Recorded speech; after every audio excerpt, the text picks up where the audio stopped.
circumstances to merit leniency. Your job as a juror is to determine for yourself, after discussion with your fellow jurors, whether one or more of these mitigating circumstances merits leniency. In order to justify a death sentence, all 12 of you must find that the state has proved beyond a reasonable doubt that there is no mitigating circumstance or circumstances to support leniency in a life sentence. If you unanimously answer yes, the sentence will be death. If you unanimously answer no, or if you are unable to agree on a unanimous answer, the sentence will be life imprisonment without possibility of release or parole. A person sentenced to life imprisonment without the possibility of release or parole shall not have that sentence suspended, deferred, or commuted by any judicial officer. The Indeterminate Sentence Review Board or its successor may not parole such prisoner nor reduce the period of confinement in any manner whatsoever, including but not limited to any sort of good time calculation. Neither the Department of Corrections nor the Department of Social and Health Services, nor their successors, nor any executive official may permit such prisoner to participate in any sort of release or furlough program. The governor does have the constitutional power to commute or pardon. Washington became a state in 1889. In the history of the state of Washington, no one convicted of aggravated murder and sentenced to life in prison without the possibility of parole has had his or her sentence commuted or pardoned by a governor. Note the error in your instruction that I sentence. In this case, a sentence of life in prison without the possibility of release or parole means that Christopher Monfort will spend the rest of his life and will die in prison. Instruction number 5. A mitigating circumstance may be any fact or circumstance about either the offense or about Christopher Monfort, which in fairness or in mercy may be considered as extenuating or reducing the degree of moral culpability, or which justifies a sentence of life in prison without the possibility of release, although it does not justify or excuse the offense. The law does not require that a mitigating circumstance or circumstances explain, justify, or excuse the offense. The law does not require that a mitigating circumstance relate to the crime committed.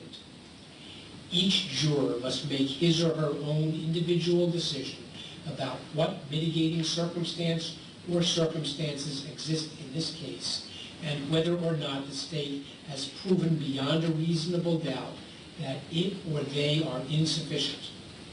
Under the law of the state, no juror is ever required to impose the death penalty. What one juror believes is sufficiently mitigating may be different from what another juror finds mitigating. Mercy alone can be mitigated. A juror can vote for a sentence of life in prison without the possibility of release based on a feeling that he or she cannot explain. A vote for the sentence of life in prison without the possibility of release can be based on mercy alone. You may consider as mitigating circumstances any of the following factors that you find to be supported by the evidence. Christopher Monfort does not have a significant history of prior criminal activity. The murder was committed while Christopher Monfort was under the influence of extreme mental disturbance. At the time of the murder, the capacity of Christopher Monfort to appreciate the wrongfulness of his conduct or to conform his conduct to the requirements of law was substantially impaired as a result of mental disease or defect that may not rise to the level of insanity.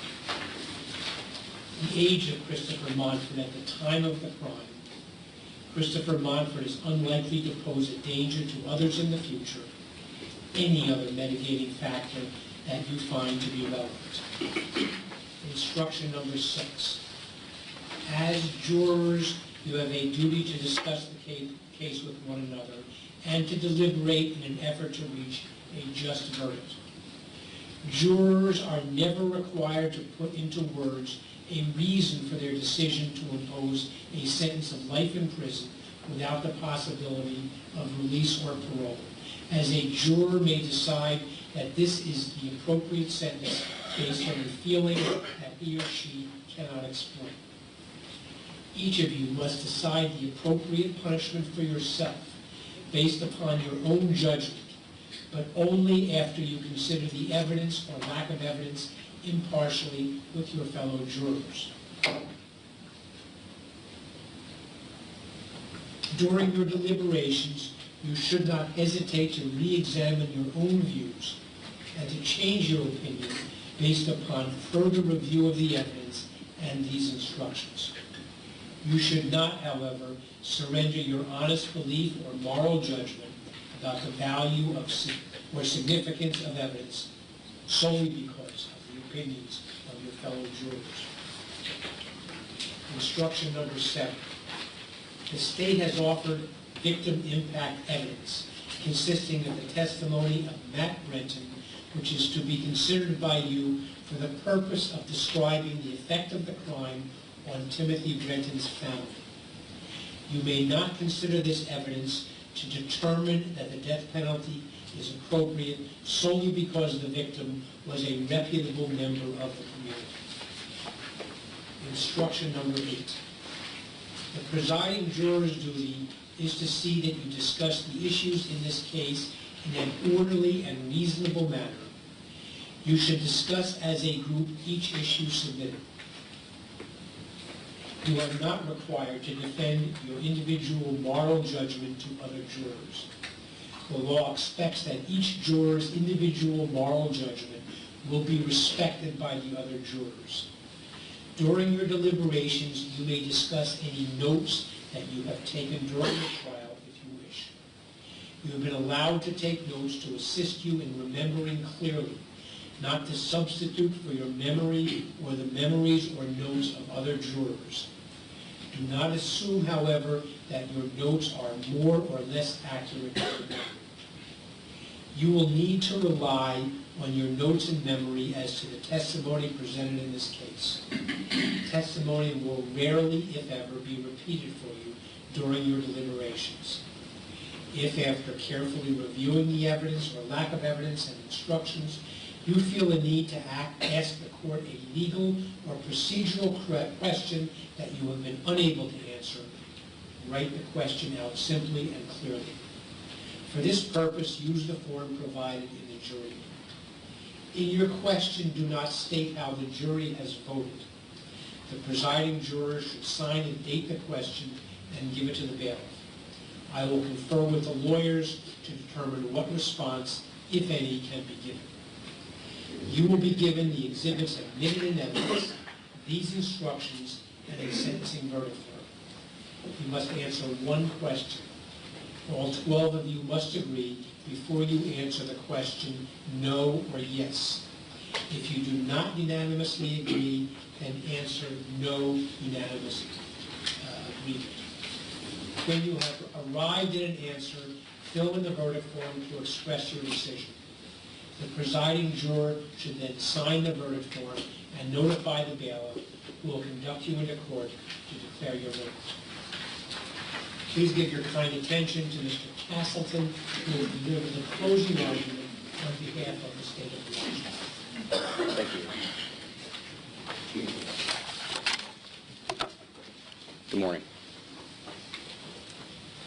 You may recall during my opening statement in this penalty phase a quote from Eleanor Roosevelt about the choices that we make in our lives ultimately being our own responsibility. There's another quote that's appropriate for the stage we're at today. That's by Robert Louis Stevenson.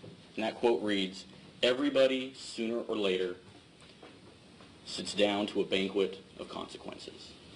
For Mr. Monfort, that day is today. It is up to you, the jury, to decide the consequences for Mr. Monfort's choices and actions in this case. Once I have finished addressing you, defense will have an opportunity to address you, and I will have one more chance to come and talk with you. But at the end of all of our talking, discussing all of the evidence and the reasons why you should do what you should do, you will go back into that jury room, and each one of you individually will have to make a choice. You will have to decide the consequences for Mr. Monfort's actions. Does Mr. Monfort simply change residence from the King County Jail to the Department of Corrections to live out his days? Or does he deserve something more? Does he deserve the sentence of death? Now, as you heard from Judge Kessler, you'll hear from me and you'll hear from defense, the burden of proof in this stage is the same as it was in the guilt phase. The burden of proof is on the state, and it is one of beyond a reasonable doubt. It's a burden you're all familiar with. It's a burden you all understand because you were able to employ and use that burden of proof when you found the defendant guilty of the various crimes, including aggravated murder in the first degree of Timothy Brenton. And the state, at this phase, just as we did in the first phase, we embrace that burden. And similarly, just as in the first phase when the presumption was of innocence, the presumption of the sentence here is life. And that makes sense. This is the most important decision and the most harsh penalty the state can ask any juror to impose. And so that presumption makes sense, and again, we embrace that. But ladies and gentlemen, there are some situations, some murders that are so heinous, so cold-blooded and calculated that simply changing address of residence is not enough.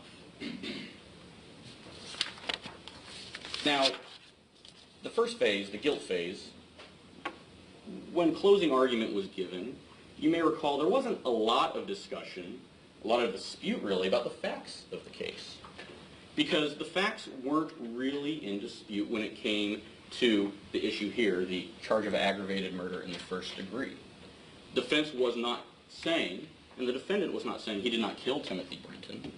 The issue in the first phase was whether or not he was insane, and whether or not he could tell, he knew the difference between right and wrong.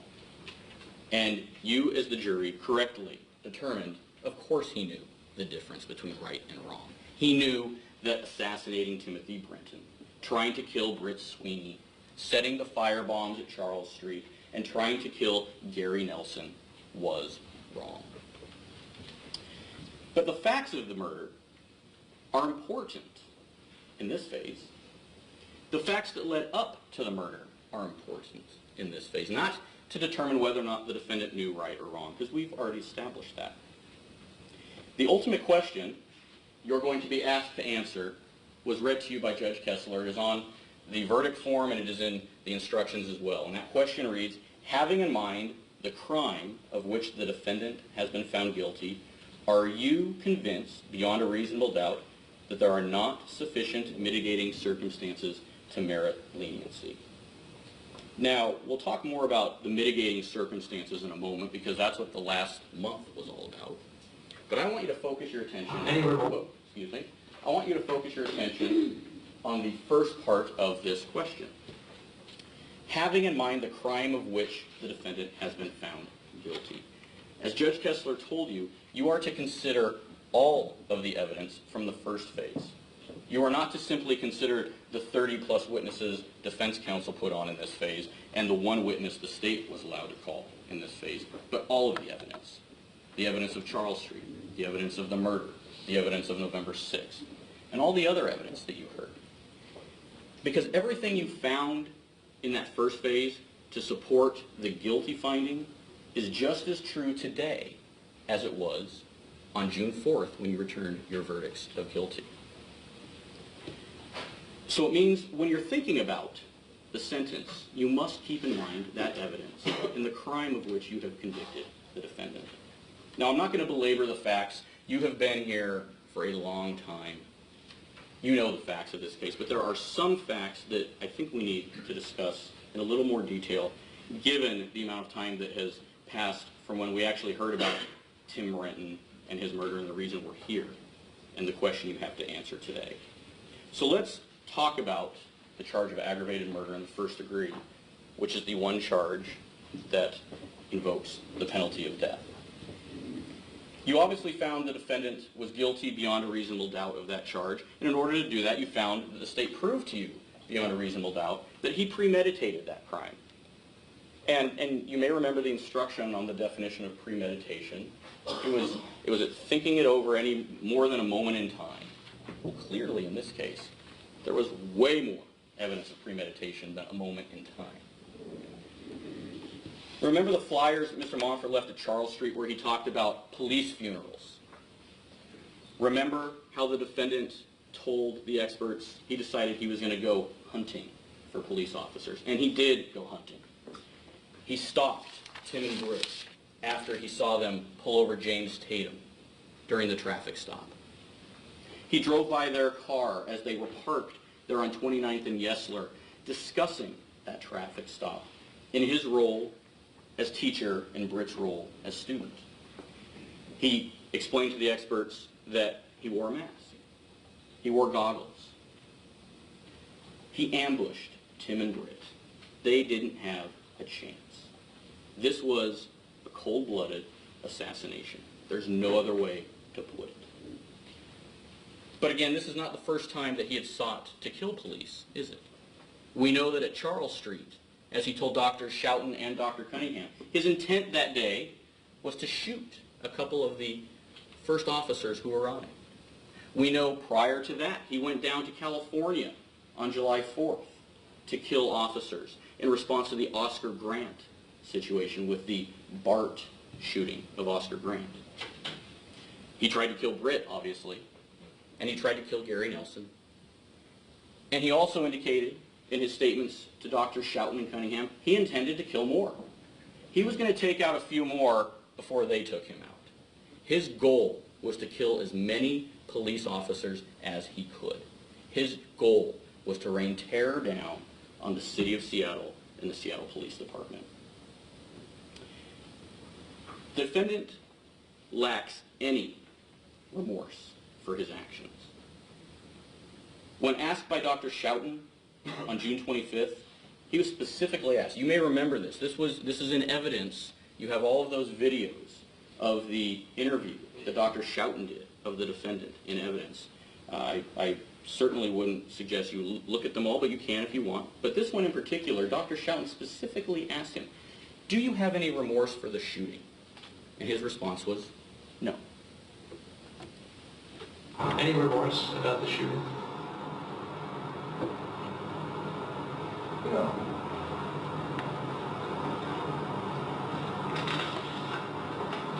Well, I'm sorry it had to happen. I wish we didn't have any police brutality. I wish I didn't have to do anything. I'd much rather be doing other stuff. You know, I'd much rather be hiking or playing with the Xbox. But I didn't feel like I could stand by doing nothing. So I'm sorry that it had to happen. Apologize for the sync issue there. He would have rather been playing Xbox or hiking. So he's sorry that there's police brutality. He's sorry it had to happen. But he's not sorry for what he did. He has no remorse for what he did. He's proud of it, and he's not apologizing for it to anybody. When asked by Dr. Schouten if he wore a mask for the shooting, he told Dr. Schouten, quote, yeah, it was Halloween, which is, you know, a great day. Legitimizes masks for everyone.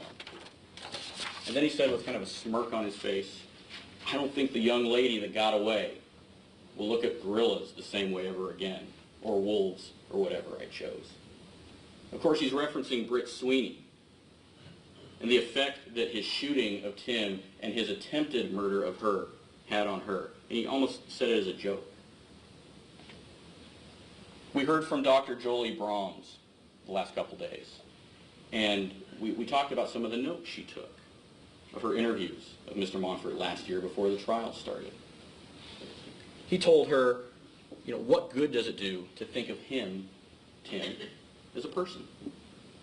No one knows what kind of cop he was, what we do now. I chose not to feel, and it's random, so fuck them, in reference to the police. He later told her, I won't cry for the enemy or their kids. The defendant has absolutely no remorse. He is unapologetic. He is proud of what he did in this case. So you may be asking yourself, okay, well, I hear what you're saying, Mr. Castleton, but why do these facts support a death sentence? I mean, he's a police officer. It's a dangerous job.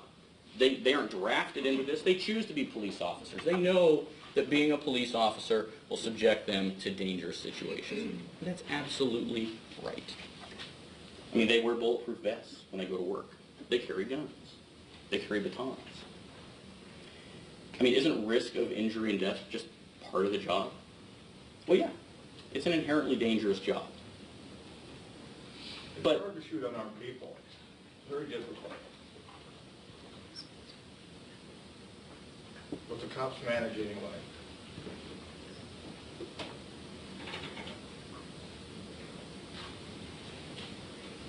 Officer Brenton wasn't killed on the duty in a high-speed chase of a bad guy. He wasn't killed responding to a volatile domestic violence call at a residence. He wasn't killed serving an arrest warrant on a known dangerous felon. He wasn't killed in an exchange of gunfire when trying to apprehend a bank robber.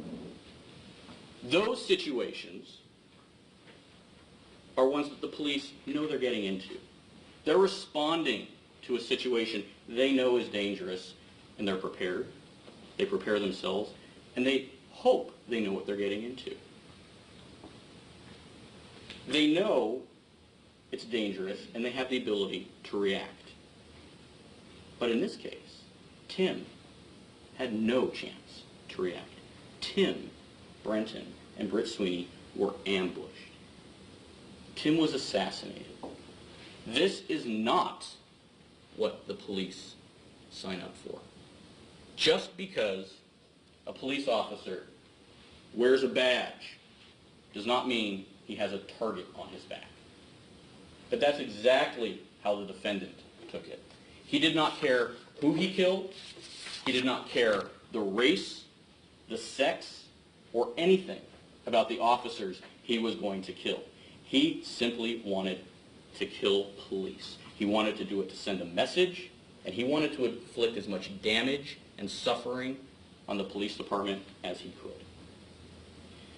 I mean, ladies and gentlemen, what happened here, this just doesn't happen. It doesn't happen to citizens being ambushed. It doesn't happen to police. But it did here. That's why this case is so egregious. That's why this case deserves punishment of more than simply spending the rest of his days in prison. So you may ask yourself, okay, that's fine, I get that, but why is the death penalty available for a police officer who's killed when it's not an average citizen, just Joe citizen walking down the street? And it's a good question, and it's a fair question. It's one that many of you raised when we talked to you in voir dire. Well, the easy answer and the unsatisfying answer is because that's what the law says. That's what the legislature has set forth. But that doesn't answer the question. That's not a satisfying answer. So let's look at the facts and the circumstances of this case and what happened in our community immediately after news was released of Tim's assassination. You'll remember the testimony that in that week period of time before the defendant was arrested, there were almost 700 tips called into the Seattle Police Department. Unheard of. They had to set up a special room, a conference room, with a phone bank. They had to set up a special tip procedure so that they could follow up on these tips. And these were just Joe citizens, random people like you and me calling in, trying to provide any information they could to help catch this killer. And the reason they did that was not simply because the victim was a police officer. It was because he was ambushed. It was because it caused terror in the city. The police are the ones that we call when we are in trouble. The police are the ones that run into the dangerous situation while the rest of us try to run away. And when they're the ones who are being hunted down and killed, it strikes at the very fabric and core of our community and our civility and our safety. Another fact to look at, remember the memorial that was placed at 29th and Yesler, very near the spot where Tim and Britt were attacked and Tim was killed.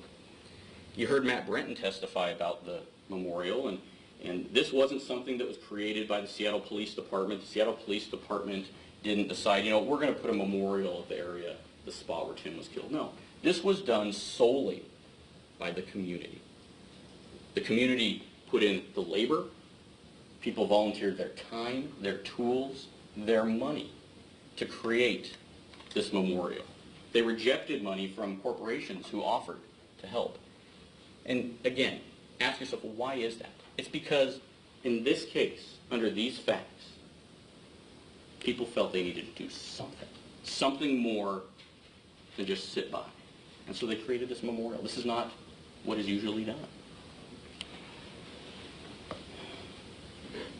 Because of the facts of this case, how terrible, heinous, cold-blooded they are, that is the reason why in this case the death penalty is appropriate.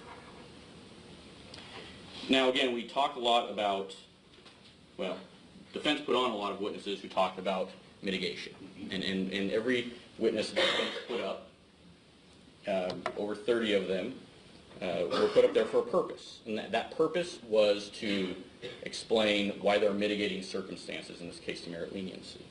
And as you see on the slide, mitigation is a circumstance, a fact or circumstance about either Chris Monfort or the offense, which in fairness or in mercy may be considered as extenuating or reducing the degree of moral culpability, or which justifies a sentence of life in prison without the possibility of release, although it does not justify or excuse the offense.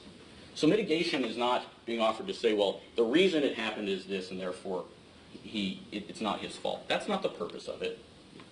The purpose is for you to think, well, there's just something mitigating about the defendant or the crime. And for that reason, I don't think death is appropriate. I think life, the presumptive sentence, is appropriate. And that's fine. That's your choice. But let's look at the mitigation here. I'm not going to go over all of it. I'm sure you'll hear more from defense about this. But it's no surprise that there's some mitigation in this case. And I mentioned that in opening. We know the defendant has no criminal history. That's mitigating. You heard testimonies from Dr. Schouten and Dr. Cunningham about mental issues the defendant has. That's mitigating. As for all the others, you heard Judge Kessler read to you, and you have in your instructions, several other statutory mitigating factors. Those that are in your instructions are the ones that are set out by the legislature as potentially being mitigating. And I'm sure you'll hear others from defense as well. But the question you have to ask yourself is not, is there mitigation? Because of course there is. The question is whether it's sufficient to justify a sentence of less than death. It's just not its mere existence. You have to look at it in its total. You have to weigh the value of that mitigation. Is it valuable to you as mitigation? No, object. We are not a weighing state. Counsel knows we're not a weighing state. Just make your objection, counsel. We're not a weighing state. The jury should be corrected on the law. That's a misstatement on the law. The court should correct the jury's impression of the law. Your Honor, the state is not arguing that you have to weigh it against the facts. You have to weigh the value of the evidence. You have to weigh the value of the evidence. One of the statutory factors that defense apparently is going to argue is the defendant's age at the time of the offense. He was 41 years old. He was a grown man, and yet somehow they're going to argue to you this is mitigating. It'd be interesting to hear that argument. Now, we also know some things about the defendant beyond the mitigation. We know he's intelligent. He's well spoken. He's well written. He's well read. I guess you could use that as mitigating, or it could really heighten his moral culpability. Again, this is for all of you to decide. So, again, when you hear defense counsel talking about the evidence that they presented in this phase, ask yourself two questions. Is it mitigating?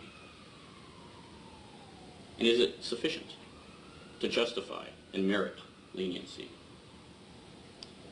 Some of the mitigation we heard about, of course, was Hartford City, Indiana, Bethel, Alaska, racism, prejudice, bullying, maternal depression, 1930s lynchings.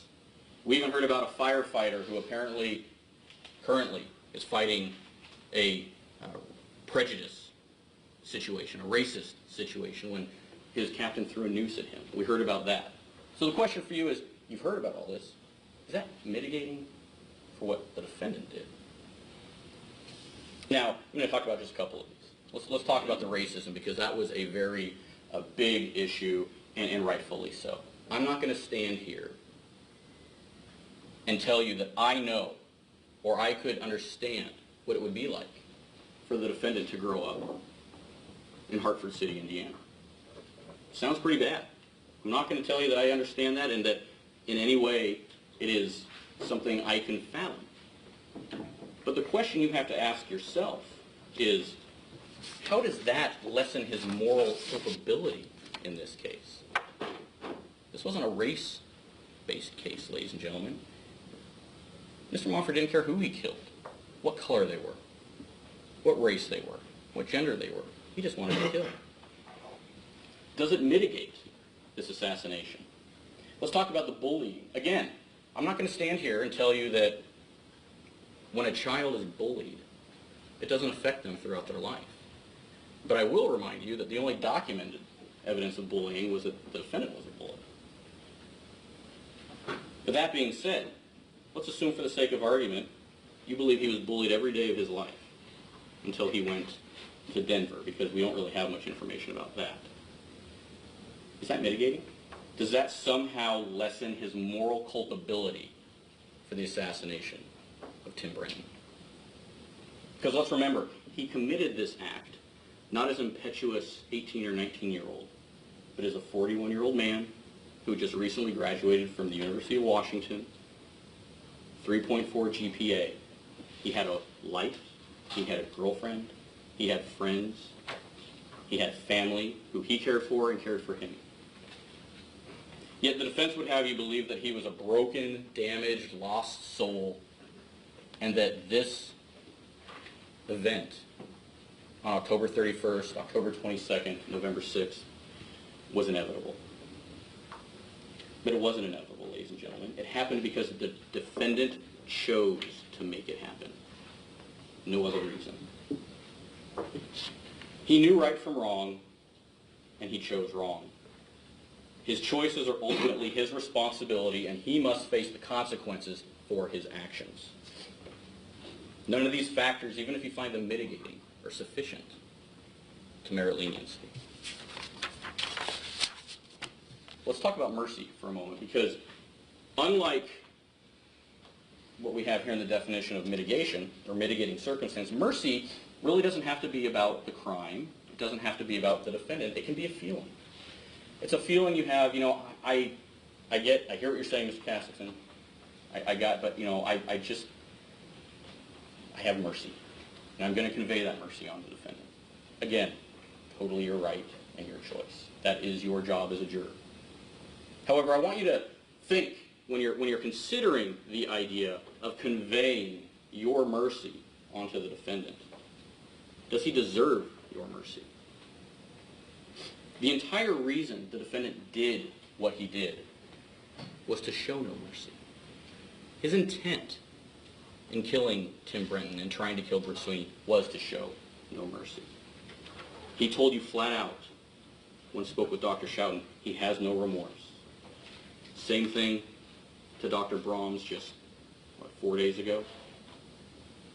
How much mercy did the defendant show Tim Brenton? when he shot him on October 31st? How much mercy did the defendant show Britt Sweeney, Gary Nelson, or any of the other officers he fully intended on killing during this spree?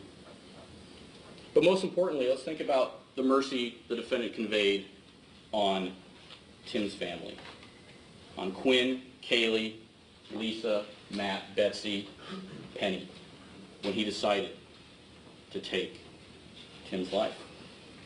Now, yesterday we heard from the defendant's cousin, Christine Schillinger, for all intents and purposes, a very genuine, humble, and pained woman. And understandably so. The defendant has caused pain to many people, not just the family of Tim Brenton, but his own family. But she made a comment yesterday about the day that Susan, the defendant's mother, got the phone call about her son being shot, and that it was the worst call a mother could get. Ladies and gentlemen, I beg to differ. The call that Penny Brenton got, Tim's mother got, was worse. Mrs. Monfort can still talk to, converse with, discuss life events, see her son. Penny, however, does not have that privilege because her son is dead. No fault of his own, but because of the defendant's selfish and brutal acts in this case.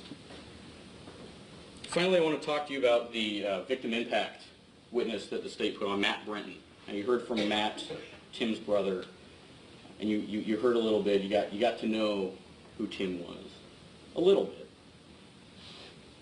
Matt's best friend, who was a doting father, a loving husband, and an honorable and good police officer. Matt told us about the devastating impact that Tim's death had on his family. And understandably so. I don't think, frankly, any of us would have expected anything less. How could it not have been devastating for Tim's children to in one morning wake up and see their father, and the next morning never see him again? His family was torn apart by this, and yet, as he told you, words can't describe the impact this has had on our family, and how could they? The memorial at 29th and Yesler has several words carved into it. Again, remember, this was not put there by the Seattle Police Department. It was put there by the community. Those words are loving, brother, husband, father, brave, loyal. This is the impact Tim's death has had, not only on his family, but on our community. And that is how you should remember Tim, as brave, as loyal, loving, a family man. Not as a police officer, but as a human being. That is the man the defendant assassinated on Halloween night of 2009. So, ladies and gentlemen, I'm almost done. Not going to take up more of your time. You're going to hear from defense soon.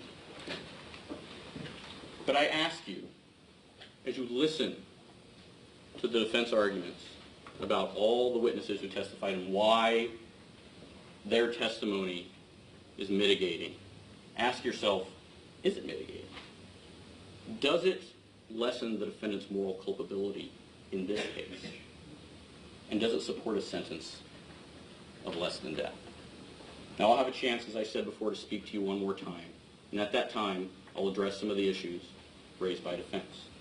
But I'll also ask you to go back into the jury room once I'm done, discuss this case amongst yourself, come to your own individual moral decision, and all 12 of you answer yes to the question. That being that you do believe, you are convinced beyond a reasonable doubt, that there are not sufficient mitigating circumstances to merit leniency, and the appropriate sentence in this case is death. Thank you all very much.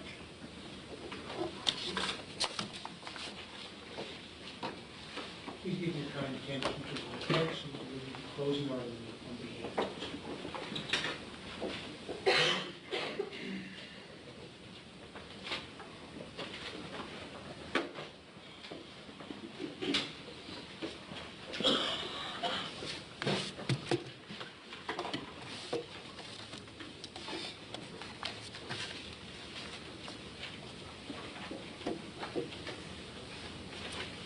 thought I was nervous last time I spoke to you.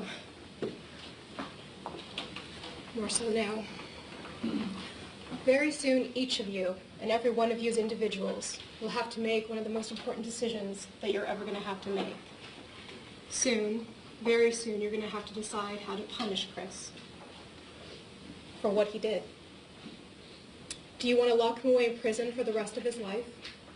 That's more than merely changing a residence from King County Jail to a prison where he'll spend the rest of his life locked away until he dies in prison. Or do you want to sentence him? Do you think he needs to be sentenced to death? Do you believe that what he did, do you believe that there is nothing at all about him that mitigates or that supports that harsh sentence of spending the rest of his life locked up? That for you, individually, he needs to be strapped down to a gurney and poison injected into his veins, or a rope tied around his neck and hung until he is dead? Because those are the choices that you have. And we don't envy you, but those are your choices. It's not a question about punishing Chris, about whether or not he should be punished. You've convicted him. You've made that decision. He will be punished for the rest of his life. He will be sent away to prison for the rest of his life. Unless for each of you, that's just not enough punishment. What the state has to prove to you is that that harsh punishment, again, is not enough. Now, the state mentioned all of our witnesses that we've presented to you in this phase. But you'll have the instructions, and the instructions talk about, and we've talked with you about, at the point that someone has been convicted of aggravated murder, the worst crime that we can think of, the worst one that you can think of, what the law in Washington state says is he deserves and he gets a life sentence in prison without release, without parole, unless the state, the prosecutors, can prove to each of you individually, based on your own moral judgment, that there's just not a reason for that harsh punishment, that there is no mitigation, that there is no spark of humanity, that there is nothing sufficient about Mr. Monfort and his life and his background that says a sentence of prison is punishment enough. Our second harshest punishment that we have. And it's the highest burden that we have, the beyond a reasonable doubt. Defense does not present any mitigation, has no duty to present mitigation in this phase. We have given you witnesses. We gave you witnesses in the first phase. Some of the state's own witnesses in the first phase gave you mitigation. And I stood up here on June 16th and I told you in my opening that the state was not going to be able to meet their burden. They're not going to be able to prove beyond a reasonable doubt. And now that all the evidence is in, I can tell you that they have not proved beyond a reasonable doubt.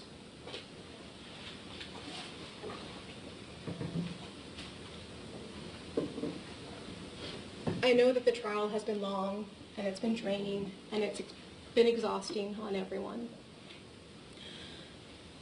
And I'll be honest that there's a bit of fear because we did see the exhaustion, the irritation, when we would have to break early because our next witness was coming in from a different state and not here yet.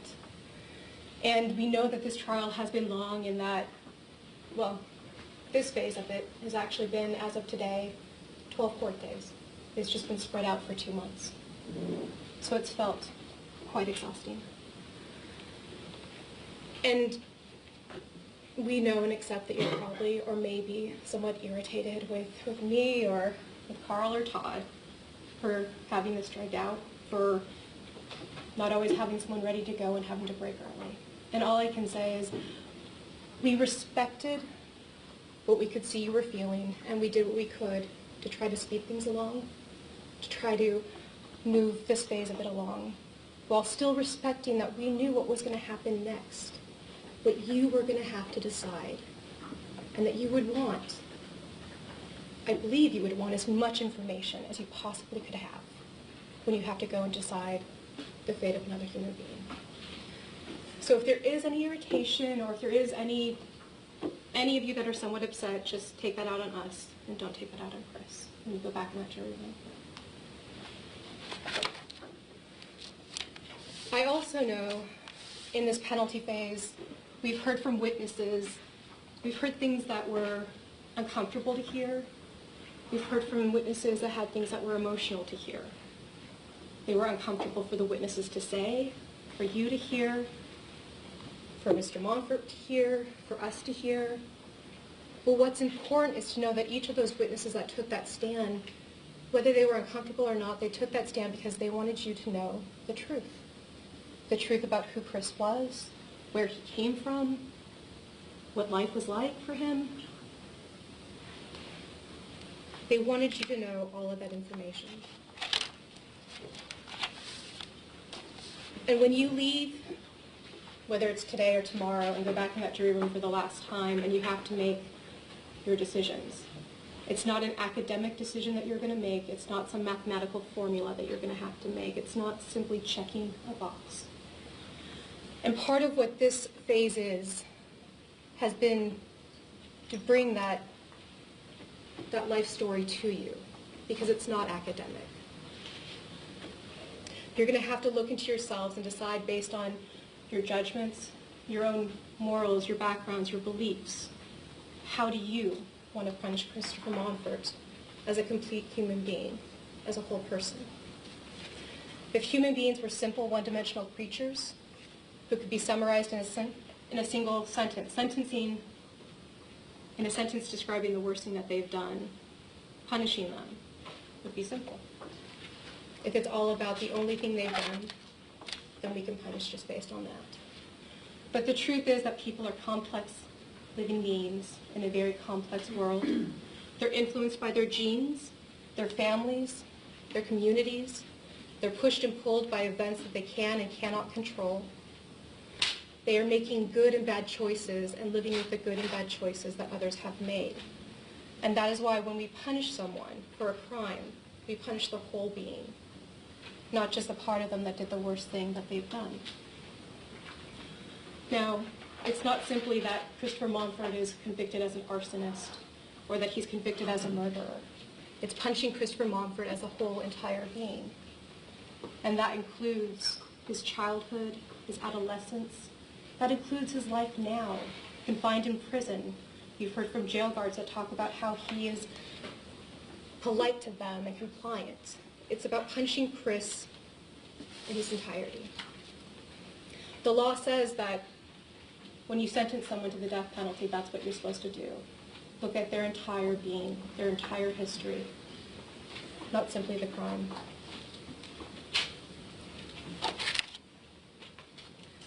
Now, I want to tell you, before I get too far along, because I also don't want to freak you out, that it's a little unusual, but all three of us, Mr. Grunhagen, Mr. Lohr, and myself, are going to talk with you a bit today in closing.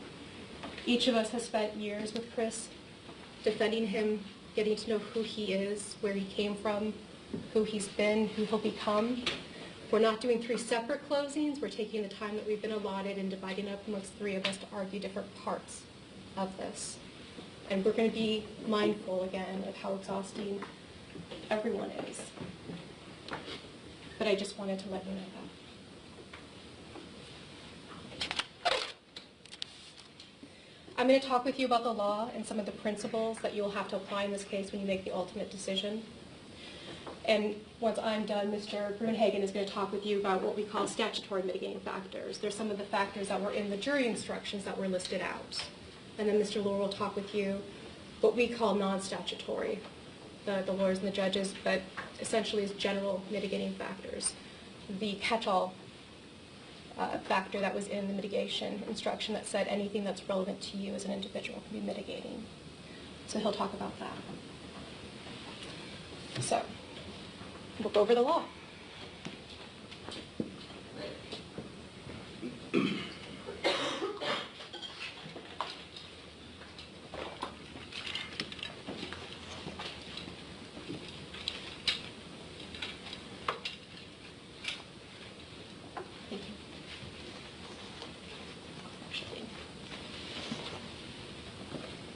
What I'm putting up is, I should start off to say, this is something that I've done.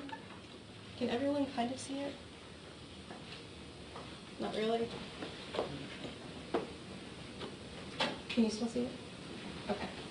So these are what I've kind of summarized as rights and responsibilities, and I'm going to go through each of them and talk with you about where in the actual instructions there's evidence that supports each of these. But these are things to keep in mind when you're back in the jury room and you're having to make these decisions. The first one is that the law never requires death. Never. Someone can be convicted of aggravated murder, the worst murder that you can possibly think of, and the law will never say to you, jurors, that you are required to impose a death sentence.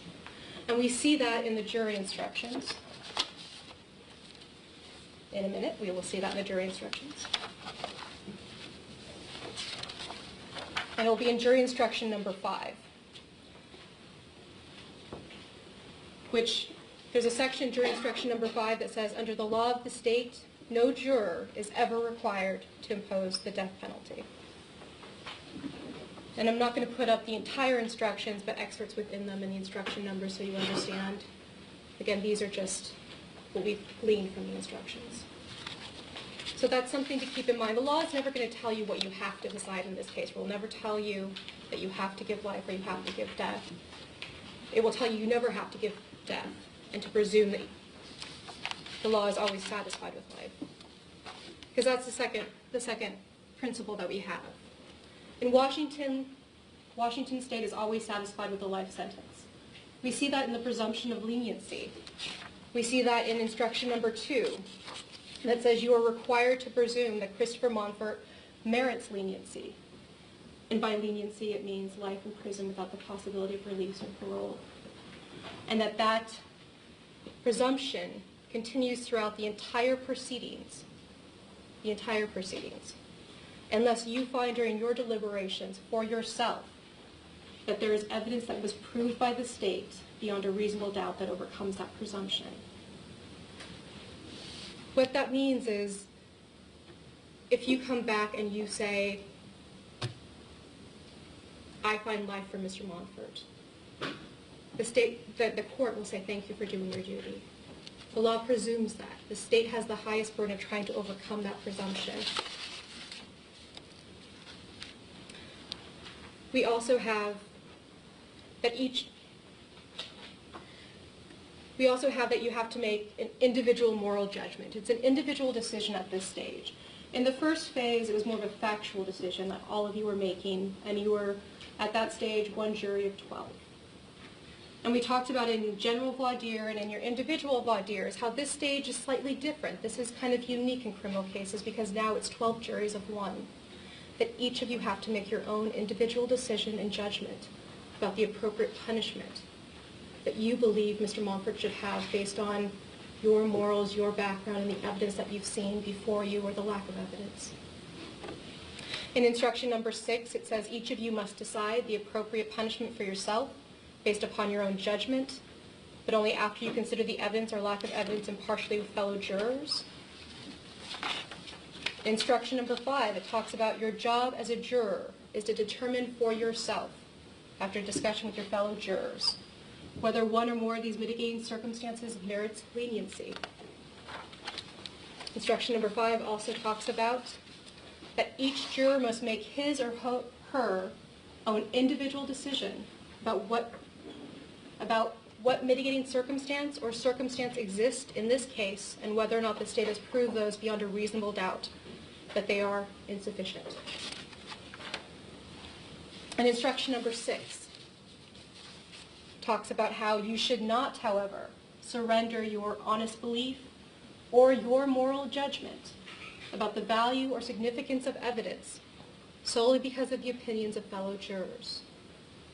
Again, the law reflects that this is each an individual decision that all of you have to make. And you don't have to defend your decision. In fact, instruction 8 says you are not required to defend your individual moral judgment to other jurors. Because what the law contemplates is that each of you have your own backgrounds, your own lives. You may not all agree on the same faith that you have or who you marry or how you raise your children. There's decisions that you've made that affect you and how you view the world. And you may not all agree on what's going on in this case, what's mitigating to you. And you don't have to defend your individual moral judgment because the law presumes or accepts that you all can have different judgment and make different decisions. Your moral judgment will be respected. That's instruction number 8. The law expects that each juror's individual moral judgment will be respected by other jurors. Again, these instructions are explaining to you the importance that's placed on your individual decision and the respect that each of you jurors should have for each other when having to make this important decision. And then there's mitigation. Mitigation doesn't need to be unanimous for it to be considered mitigation. You don't all have to agree that the racism in Hartford City or Bethel was mitigating to be able to consider it. Some of you can say it's just not mitigating to me, and other jurors can feel that it is, and that the law allows that. What one juror believes is sufficiently mitigating may be different from what another juror finds mitigating. You may consider as mitigation, and this is instruction number 5, the dots are talking about there's going to be the statutory mitigating factors that Mr. Gruenhagen will go over. But that last one, that's the non-statutory, the general category of mitigation. Any other thing relevant to you, factor that you find relevant for mitigation, that's what that is talking about. Mitigating circumstance may be any fact or circumstance about either the offense or about Christopher Monfort, which in fairness or in mercy may be considered as extenuating or reducing the degree of moral culpability, or which justifies a sentence of life in prison without the possibility of release to you as an individual juror, even if it doesn't reduce moral culpability, although it does not justify or excuse the offense. And I just wanted to highlight that, given that Mr. Castleton has mentioned every single time he mentioned mitigation, whether or not it lessens the moral culpability. It doesn't have to. You can find something mitigating even if you don't think it lessens the moral culpability, but for you, it's a reason for life. The law does not require that mitigating circumstance explain or justify or excuse the offense. It does not even require that it is related to the crime committed. Again, it's about punishing Mr. Monfort as an entire human being, not just the worst thing he ever did, but his entire being, his entire life history, taking that into context when deciding what for you the appropriate punishment for him should be. And the last one is mercy.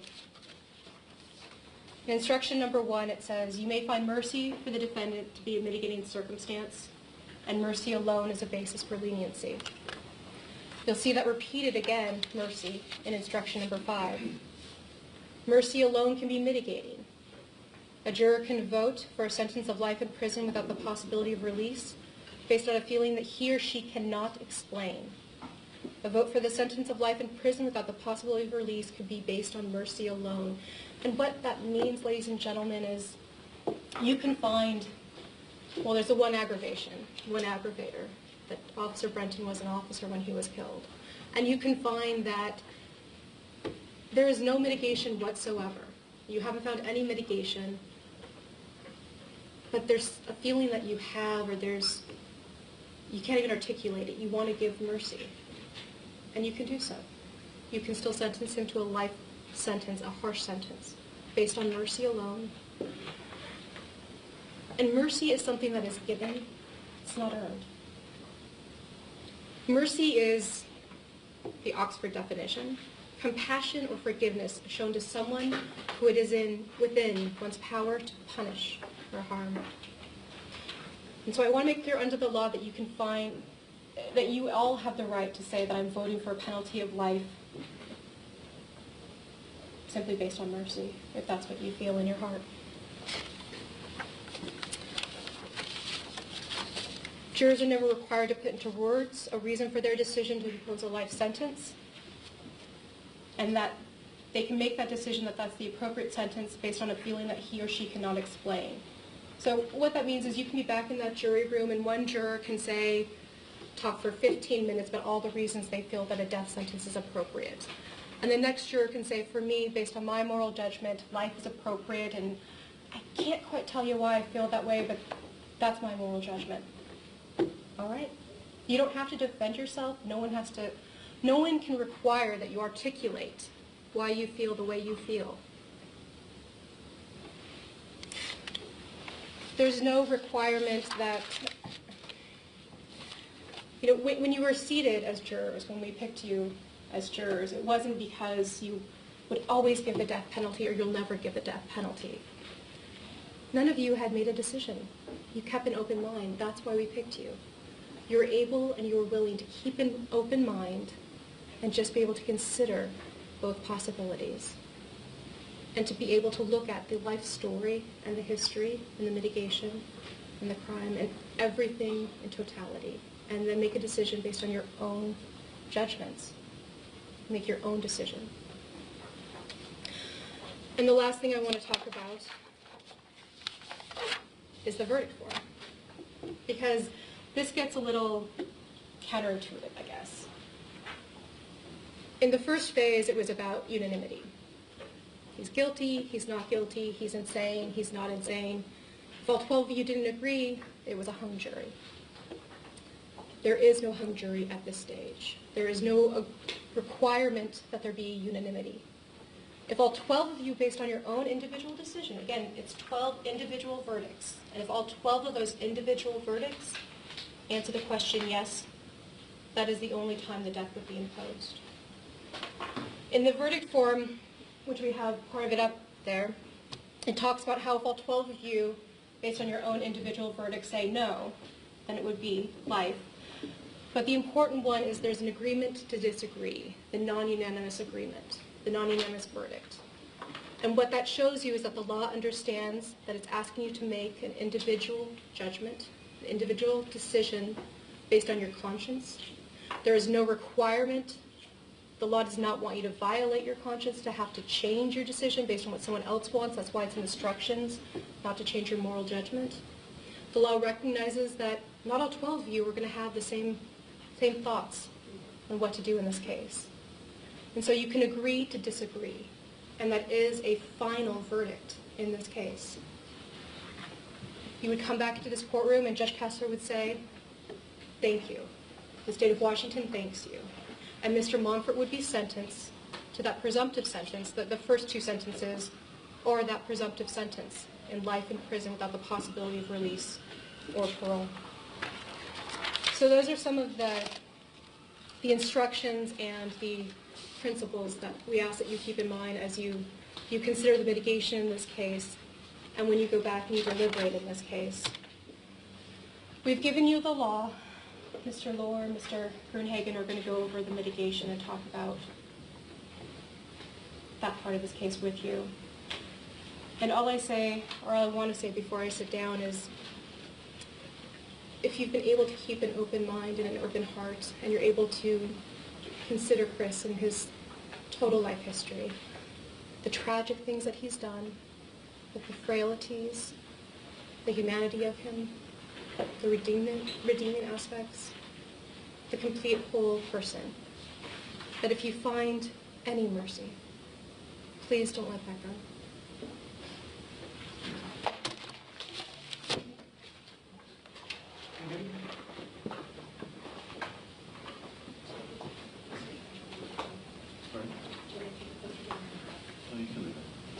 I'll just move back over.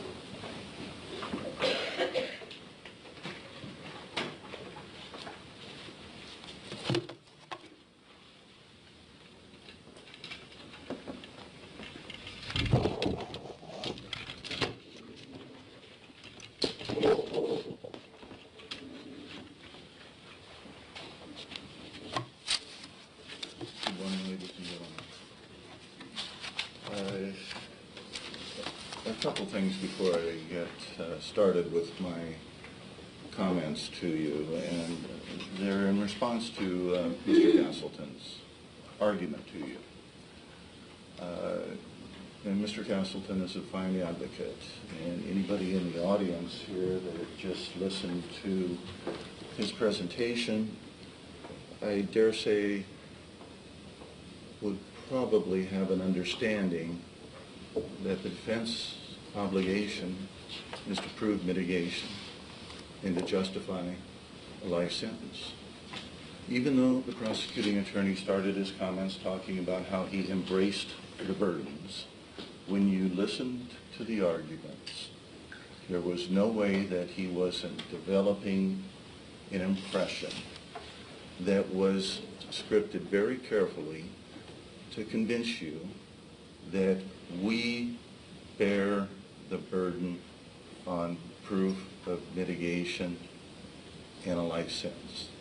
From the minute that you came to this courtroom for the purposes of instructions and inquiry on individual voir dire, you've been instructed repeatedly by the court that there is a presumption for life, the state of Washington reveres life, that there is a presumption that no matter how heinous the murder is,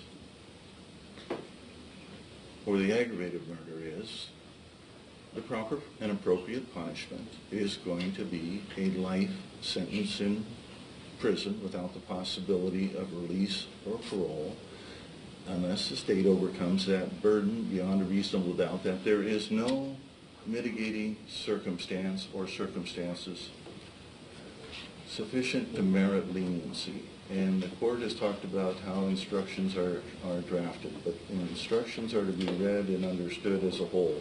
Every one of them is important, and they all have to be considered and applied. With that reminder, I guess the next three questions that seem to be presented is, does mental illness even matter? And we're certainly well aware that the defense of insanity has been rejected. And we did bear a burden of proof, and that by a preponderance, and we failed. You determined that Mr. Monfort was able to tell the difference between right and wrong, that he was not legally insane. But it seems now the posture of the case is, well, does that having happened, does the issue of mental illness just evaporate and go away? That would be the state's preference, certainly. Does motive matter? Well, yes. The delusional motivations of Mr. Monfort, the product of his mental illness, still matter and still need to be considered by you, and I'll make some additional comments more specifically about that in a little bit.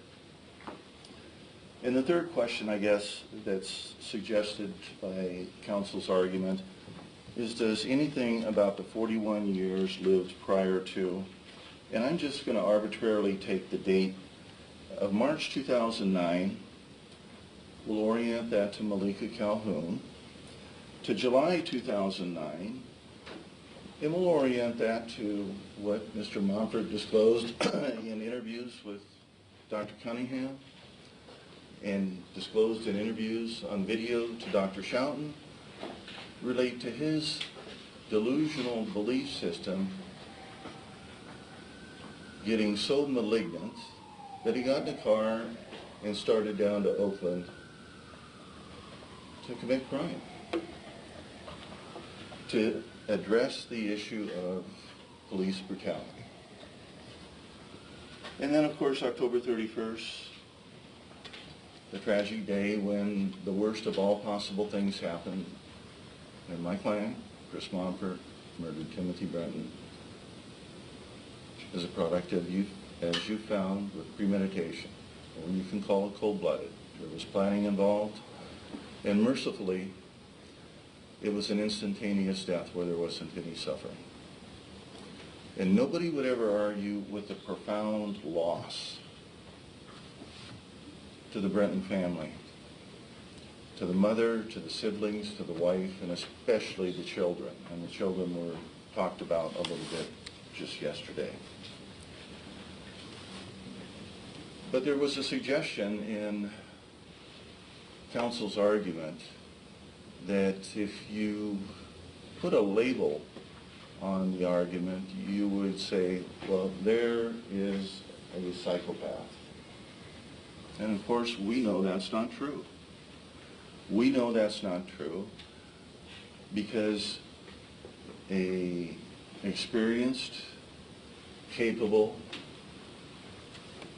forensic psychologist with broad experience examined him in the minutiae, in excruciating detail, and with an extraordinary competence for issues of mental illness, and nowhere did anything close to the characteristic or qualities of a psychopath come into play.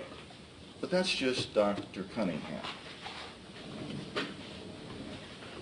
Dr. Schouten, an experienced psychiatrist, a forensic psychiatrist with broad experience, examined Christopher Monfort, and you saw the benefit of the examination because it was all on videotape. And during the defense case, we presented evidence of, I think about 4.5 hours of the 9+ hours that were substantive material that didn't relate to the 2 hours that would make it 11 that was skid testing, just answering form questions on an assessment device. Now that assessment device nor the clinical interview of Dr. Schouten revealed no psychopathy. And we know that because he was examined on that. He was interviewed by Mr. Lure and questioned on that, and the answer was negative, no, nothing. Yes, he does have empathy. Yes, he does have compassion. Yes, he does have feeling, and I'm going to get to that in just a second. Zero psychopathy. And the product of the interview, of course, was reiterated in the testimony, and you heard it, because Mr. Lure had him repeat it. Now, the singular characteristic of psychopathy, of course, is a lack of feeling and sensitivity, incapable of sensing the pain or suffering of the others, a gratuitous infliction of pain, a callous disregard for feelings, a lack of capacity to even feel that. That isn't Christopher Monfort. And that leaves us with other issues of mental illness to consider. Before I get into my prepared comments, I would just say, as it goes to the motive issue, and even mentally ill people can have motivations that are relevant for the consideration of the jury that's going to decide whether he lives and dies. We touched on this yesterday, but Mr. Monfort believed he was doing the right thing. That was a question posed to Dr. Schouten, the state's expert. Answer, he did. He believed his actions were justified. Answer, he did. He believed his actions were necessary. Yes, in his view. In his view, in his mind right, he believed he was acting on behalf of society. Yes. That he was defending the Constitution and the Bill of Rights. Correct. That the police had become a lawless gang that was out killing, brutalizing, and raping citizens.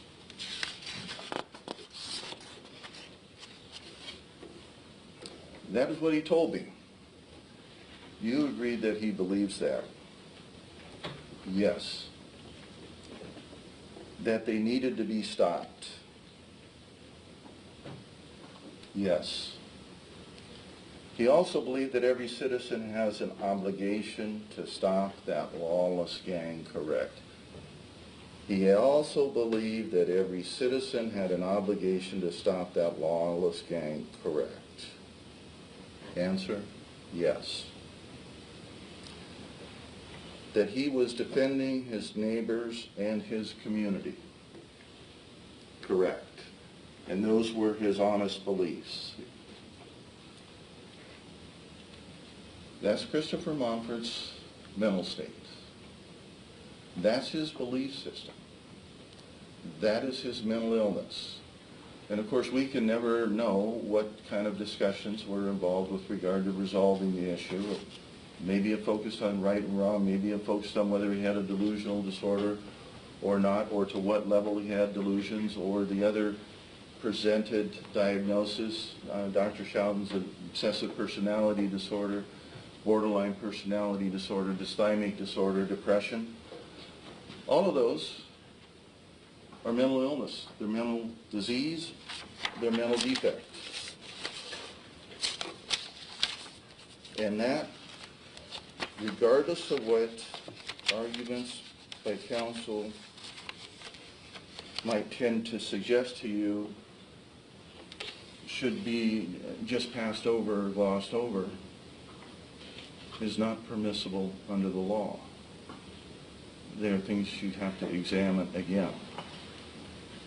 And you have to examine them again within a different burden of proof, one that's no longer on the defense and is now on the state, and one that is no longer a preponderance, but is the state's burden beyond a reasonable doubt. That none of that is significant mitigation, or that none of it is mitigation that is important to any individual one of you sufficient to let this man serve the rest of his life in prison, as opposed to having the death sentence imposed. Now, I don't think we have any jurors that had previously, based on the questionnaires, served on a prior homicide case, but I might have forgotten. And if you hadn't, or if you hadn't been a true crime buff and read a lot about it, or terribly interested in criminal events and follow all of the criminal reporting or all the criminal news, or were really interested in homicide, I guess there's a lot of it on TV too.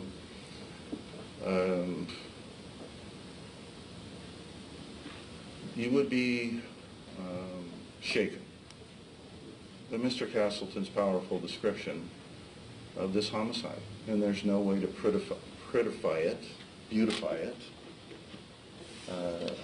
finesse it, or to do anything other than recognize it for what it was. Now, Mr. Castleton called it an assassination 5 times. Well, he did that for a reason, because that's a powerful word. And it generally relates to, politicians or public figures that, are killed for a political purpose. But I guess you can use it also in other contexts, and he elected to use it as it relates to a police officer. And he talked about police officers not signing up, even though they know it's perilous duty, for being ambushed. And of course that's true. One, it's a perilous job, but there are many other very perilous jobs as well that also come with significant mobility. It was an ambush. And as I said, the only merciful thing is that the death was quick and painless. But the facts of the murder were all incorporated into what was necessary to secure a conviction for aggravating murder, which simply qualifies the offense for the presumptively appropriate sentence of life in prison without the possibility of release. It doesn't change the fact that mitigation has to be considered in every detail. Now, when we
justification of excuse.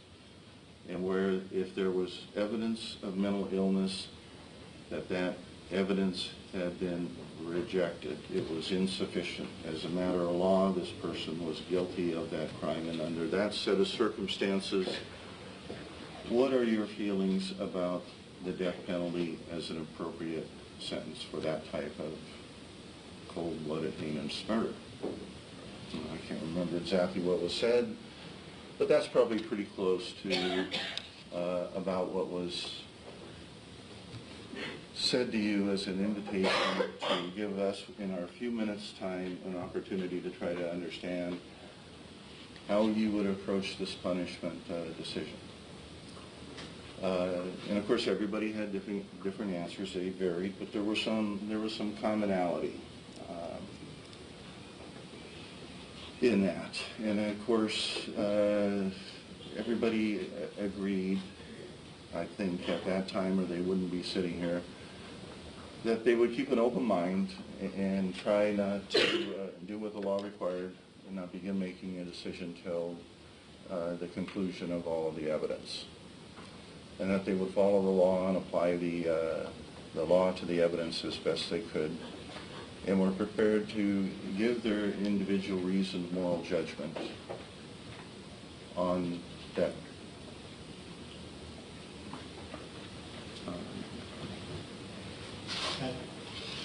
It's a good time. Well, I think the jury might need a... No, you're fine? Okay. I'll continue. I thought she might need a glass of water. Great. These are instructions for when you share the time.